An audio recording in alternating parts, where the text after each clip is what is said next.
காலை நேர செய்திகள். முதலில் தலைப்புச் செய்திகள். உள்ளூராட்சி தேர்தலை உடனடியாக நடத்துக, உயர்நீதிமன்றம் அதிரடி தீர்ப்பு. தமிழர்களை ஏமாற்ற மாட்டேன், முடிந்ததை முடிப்பேன், மஹிந்த அறைகூவல். கடற்தொழிலாளர்களுக்கு விசேட உதவித்தொகை வழங்க தீர்மானம். மதுவரி திணைக்களம் 7.9 பில்லியன் ரூபாய் வரி நிலுவையை செலுத்தவில்லை, சம்பிக்க ரணவக்க சுட்டிக்காட்டு.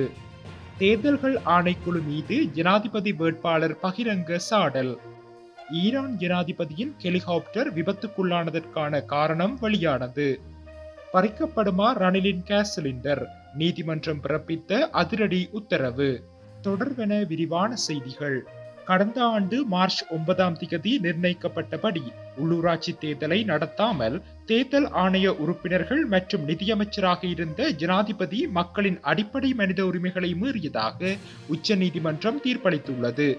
அதன்படி உள்ளூராட்சி தேர்தலை விரைவில் நடத்த தேர்தல் ஆணையம் நடவடிக்கை எடுக்க வேண்டும் எனவும் உச்சநீதிமன்றம் உத்தரவிட்டுள்ளது. ஐக்கிய மக்கள் சக்தி, தேசிய மக்கள் சக்தி, மாற்றுக் கொள்கை மையம் மற்றும் பெப்ரல் நிறுவனம் தாக்கல் செய்த அடிப்படை உரிமை மனுக்கள் மீதான தீர்ப்பின் போதே மக்களின் அடிப்படை மனித உரிமைகள் மீறப்பட்டுள்ளதாக உச்சநீதிமன்றம் தீர்ப்பளித்துள்ளது. பிரதம நீதியரசர் ஜெயந்த ஜெயசூரிய, விஜித் மலல்கொட, முர்து பெர்னாண்டோ, காமினி அமரசேகர மற்றும் ஜசந்த கோதாகொட ஆகிய ஐவரடங்கிய உச்சநீதிமன்ற அமர்வு இந்த தீர்மானத்தை வழங்கியுள்ளது. ஸ்ரீலங்கா பொதுஜன பெரமுனவில் இருந்து பிரிந்துள்ள கட்சிகள் எதிர்காலத்தில் மீண்டும் கட்சிக்கு வரவேண்டிய நிலை ஏற்படும் என முன்னாள் ஜனாதிபதி மஹிந்த ராஜபக்ஷ தெரிவித்துள்ளார். குறுகிய அரசியல் லாபங்களுக்காக தமது கட்சிக்கு ஆதரவளிக்காமல் வேறு கட்சிக்கு ஆதரவளிக்கும் வகையில் சிலர் செயற்படுவதாக அவர் சுட்டிக்காட்டியுள்ளார்.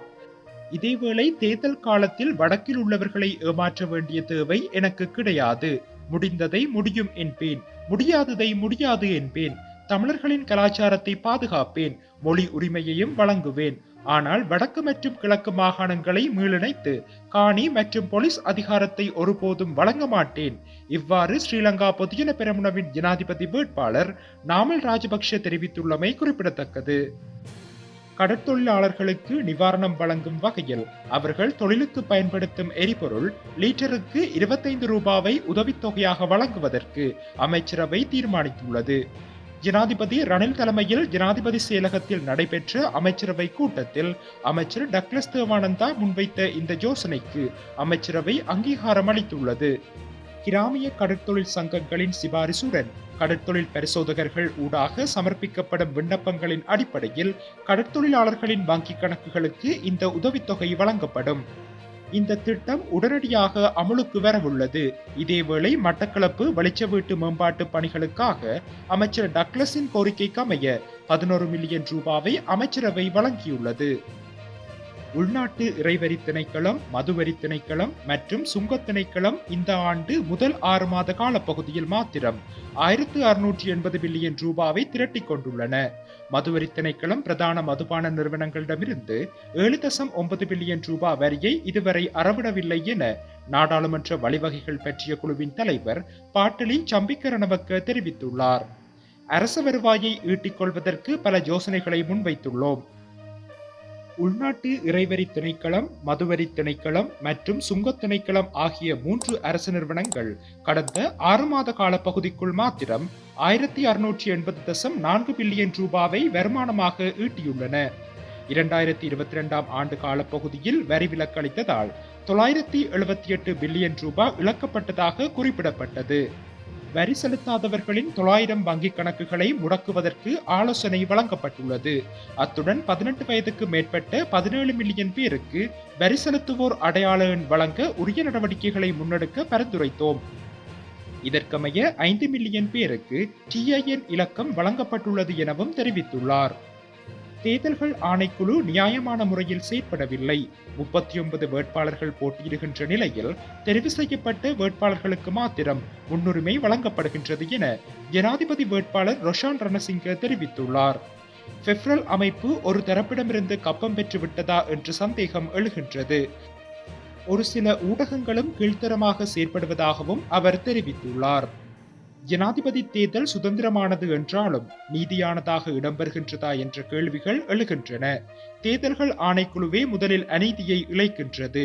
சில வேட்பாளர்களுக்காக அவர்களின் உதவியாளர்களை அழைத்து வர தனியான இடம் ஒதுக்கியுள்ளது. 39 வேட்பாளர்கள் வேட்புமனுக்களை தாக்கல் செய்கையில் 4 வேட்பாளர்களுக்காக மட்டும் தனியிடம் ஒதுக்குவது அவர்களுக்காக ஊக்குவிப்பாக அமைகின்றது. இது தேர்தல்கள் சட்டத்துக்கு சாதகமானதா? உள்ளூராட்சி தேர்தலில் வாக்காளர் ஒருவருக்காக 20 ரூபாவை செலவிட முடியும் என்று அறிவிக்கப்பட்டுள்ளது. ஆனால் ஜனாதிபதி தேர்தலில் வேட்பாளர் ஒருவரால் 109 ரூபாய் செலவிட முடியும் என தெரிவிக்கப்பட்டுள்ளது.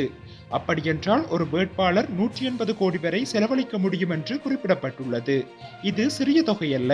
தேர்தல்கள் செலவினங்களை ஒழுங்குபடுத்தும் சட்டம் முறையற்ற வகையில் பயன்படுத்தப்படுகின்றது. அதே போன்று சில ஊடகங்களும் ஒவ்வொரு வேட்பாளர்களுக்காகவும் செயற்படுகின்றது. 39 பேருக்கும் சம உரிமையை வழங்க வேண்டும். ஆனால் தற்போது ஒரு சில ஊடகங்கள் மிகவும் கீழ்த்தரமான முறையில் தங்களுக்கு இணக்கமான வேட்பாளரை மாத்திரம் ஊக்குவிக்கின்றன எனவும் அவர் தெரிவித்துள்ளார். மறைந்த ஈரான் ஜனாதிபதி இப்ராஹிம் ரைசி பயணம் செய்த ஹெலிகாப்டர் விபத்துக்குள்ளானதற்கான காரணத்தை அந்நாட்டு அரசு செய்தி நிறுவனம் தெரிவித்துள்ளது. மோசமான வானிலை மற்றும் விமானத்தின் எடையை கட்டுப்படுத்த முடியாமல் விமானம் விபத்துக்குள்ளானதாக அதில் குறிப்பிடப்பட்டுள்ளது. கடந்த மே மாதம் நடந்த விபத்தில் ஈரான் ஜனாதிபதி சம்பவ இடத்திலேயே பலியானார். விபத்து தொடர்பாக நடத்தப்பட்ட முதற்கட்ட விசாரணையில் விமானம் தாக்கப்பட்டதா அல்லது வேறு ஏதேனும் வெளிப்புற தொந்தரவுகள் ஏற்பட்டதா என்பது தெரியவரவில்லை என்று அதிகாரிகள் தெரிவித்திருந்தனர். அஜர்பைஜான் எல்லைக்கு அருகே உள்ள மலைப்பகுதியில் விமானம் விழுந்து நொறுங்கிய போது நிர்ணயிக்கப்பட்ட அளவை விட 2 பேர் அதிக அளவில் கொண்டு சென்றது தெரிய வந்தது. ஜனாதிபதி தேர்தலில் சுயேட்சை வேட்பாளராக போட்டியிடும் ரணில் விக்ரமசிங்கவுக்கு வழங்கப்பட்டுள்ள சிலிண்டர் சின்னத்தை ரத்து செய்து அவருக்கு பிரிதொரு சின்னத்தை வழங்குங்கள். உள்ளூராட்சி மன்ற தேர்தலில் போட்டியிடுவதற்கு எமக்கு வழங்கப்பட்டுள்ள சிலிண்டர் சின்னத்தை எவ்வாறு சுயேட்சை வேட்பாளர் ரணில் விக்ரமசிங்கவுக்கு வழங்க முடியும் என மக்கள் போராட்ட சிவில் அமைப்பின் பொதுச் செயலாளர் ஜனக பண்டார தேர்தல்கள் ஆணைக்குழுவில் முறைப்பாடு அளித்துள்ளார். கடந்த வெள்ளிக்கிழமை 16ஆம் தேதி குறித்த முறைப்பாடு அளிக்கப்பட்டுள்ளது. 2023ஆம் ஆண்டு உள்ளூராட்சி மன்ற தேர்தலில் போட்டியிடுவதற்கு எமக்கு அரசியல் கட்சி ஒன்று இல்லாத காரணத்தால் சுயேட்சையாக போட்டியிடுவதற்கு தீர்மானித்து கட்டுப்பணம் செலுத்தினோம். இதற்கமைய களுத்துறை மதுராவில களுத்துறை நகரசபை மற்றும் களுத்துறை பிரதேச சபை பாணந்துறை ஆகிய பகுதிகளில் சுயாதீனமாக போட்டியிடுவதற்கு எமக்கு சமையல் எரிவாயு சிலிண்டர் சின்னம் வழங்கப்பட்டது. உள்ளூராட்சி மன்ற தேர்தலை நடத்துவதற்கான நடவடிக்கைகள் எடுக்கப்பட்டிருந்த நிலையில் அரசாங்கத்தின் குளறுபடிகளினால் உள்ளூராட்சி மன்ற தேர்தல் இடம்பெறவில்லை என்பதும் குறிப்பிடத்தக்கது. மேலும் தேர்தலில் போட்டியிடுவதற்கு இன்று ரணில் விக்ரமசிங்கவுக்கு கட்சி ஒன்று இல்லை. வேறு ஒரு குழுவுக்குரிய தேர்தல் சின்னமான எரிவாயு சிலிண்டரை எடுத்துக்கொண்டே போட்டியிடுவதாக குற்றச்சாட்டு முன்வைக்கப்படுகின்றது. இது மிகவும் கவலைக்குரிய நிலையாகும் என ஜனாதிபதி வேட்பாளர் விஜயதாச ராஜபக்ஷ தெரிவித்துள்ளார். இந்நிலையில் இன்றைய தினம் உள்ளூராட்சி மன்ற தேர்தலை நடத்த உச்சநீதிமன்றம் பணிப்பு விடுத்துள்ளது.